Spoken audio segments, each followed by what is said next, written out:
안녕하세요. 오늘 저희가 함께 살펴볼 자료는요. 여러분이 보내주신 건데, 현대 AI 연구의 정말 중요한 부분이죠. 바로 트랜스포머 모델에 대한 아주 흥미로운 글과 노트들입니다. 네, 반갑습니다. 이걸 통해서 트랜스포머가 왜 그렇게 혁신적인지, 그 핵심 원리는 뭔지, 그리고 이게 또 챗 GPT 같은 요즘 AI에 어떤 영향을 줬는지 좀 깊이 파헤쳐보려고 합니다. 네, 좋은 주제입니다. 특히 보내주신 자료들을 보면 그 이전 모델, 그러니까 RNN 같은 것들의 한계를 먼저 지적하는 내용이 많더라고요. 이걸 먼저 짚어보면 왜 트랜스포머가 중요해졌는지 이해하기 쉬울 것 같아요. 아, 맞아요. 저도 그 부분이 궁금했어요. 여러 글에서 RNN이나 LSTM의 한계를 얘기하던데 구체적으로 어떤 문제들이 있었던 걸까요? 크게 보면 두 가지 정도를 지적할 수 있겠는데요. 첫 번째는 자료에서도 많이 강조된 건데 순차 처리의 병목 현상이에요. 순차 처리요? 네, 단어를 하나씩 순서대로 처리해야만 했거든요. 그러니까 문장이 조금만 길어져도 속도가 확 느려지고 또 병렬 처리 같은 게 좀 어려웠어요. 하드웨어 성능을 다 로쓴 거죠. 아, 그래서 긴 문장 처리할 때 시간이 오래 걸린다는 얘기가 있었군요. 그게 이것 때문이었네요. 그럼 다른 한 가지 문제는요? 그건 바로 장거리 의존성 문제예요. 좀 더 쉽게 말하면 문장이 길 때 저 앞에 나왔던 중요한 정보가 뒤로 갈수록 점점 희미해지는 거죠. 기억력이 좀 짧다고 해야 하나요? 네, 뭐 비슷합니다. 이걸 기울기 소실 문제라고도 부르는데 이것 때문에 문맥 전체를 파악하는데 좀 어려움이 있었어요. 물론 LSTM 같은 모델이 이걸 개선하려고 노력했지만 아주 긴 글에서는 여전히 한계가 좀 있었죠. 그런 새로운 모델이 필요했다 이런 얘기를 하는 거군요. 정확합니다. 그래서 등장한 돌파구가 바로 어텐션 메커니즘인 거죠. 네, 그 어텐션이라는 개념 자료들에서 계속 나오던데 이게 집중한다는 게 정확히 어떤 원리인가요? 핵심 아이디어는 간단해요. 문장 전체를 일단 쫙 훑어보고 지금 처리해야 하는 단어랑 가장 관련이 깊다고 생각되는 단어에 말 그대로 집중하는 거예요. 아, 관련 있는 단어요? 네, 우리가 글 읽을 때도 비슷하잖아요. 어떤 단어 뜻을 알려면 주변이나 관련된 다른 단어들을 다시 보게 되죠. 예를 들어 The animal didn't cross the street because it was too tired 라는 문장이 있다고 쳐보세요. 여기서 it은 뭘까요? 애니멀 아닐까요? 스트리트는 아닐 테고요. 피곤한 건 동물일 때니까. 그렇죠. 그런데 RNN은 순서대로 처리하다 보니까 it 바로 앞에 있는 street에 더 영향을 받을 수도 있어요. 하지만 트랜스포머의 어텐션은 달라요. 문장 전체를 보고 it과 의미적으로 가장 연결이 강한 animal에 훨씬 높은 집중 점수를 주는 거죠. 오, 신기하네요. 네, 모든 단어에 직접 접근할 수 있으니까 거리 문제도 해결되고 또 순서대로 처리할 필요가 없으니 병렬 처리가 가능해져요. 그래서 속도도 엄청 빨라지는 거고요. 보내주신 논문 중 하나가 이 병렬 처리의 장점을 특히 강조했었죠. 와, 그렇군요. 필요한 정보에 그냥 바로 점프해서 볼 수 있으니 훨씬 효율적이네요.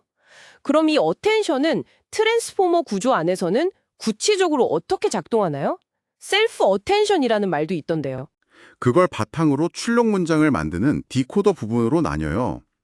이 두 부분 모두에서 셀프 어텐션이라는 게 아주 핵심적인 역할을 합니다. 셀프 어텐션이요? 네, 그냥 어텐션이 입력과 출력 사이의 관계에 집중한다면 셀프 어텐션은 말 그대로 하나의 문장 안에서 단어들끼리 서로 얼마나 관련이 있는지 또 어떤 단어가 문맥상 더 중요한지를 모델 스스로 파악하는 기술이에요. 아, 그러니까 예를 들어 그 동물은 너무 피곤해서 길을 건너지 않았다. 이런 문장이 있으면 동물이라는 단어가 피곤해서나 건너지 않았다와 의미적으로 더 가깝다는 걸 얘가 스스로 알아낸다는 거군요. 바로 그거죠. 문맥 이해 능력이 비약적으로 좋아지는 거예요. 와, 문맥 파악 능력이 정말 뛰어나겠네요. 네, 그런데 여기서 문제가 하나 생길 수 있어요. 이렇게 단어를 동시에 병렬로 처리하다 보면 원래 중요했던 단어의 순서 정보가 사라질 수 있잖아요. 아, 맞네요. 개가 고양이를 쫓았다랑 고양이가 개를 쫓았다는 완전히 다른 뜻이니까요. 그렇죠. 그래서 이 문제를 해결하기 위해 포지셔널 인코딩이라는 기법을 써요.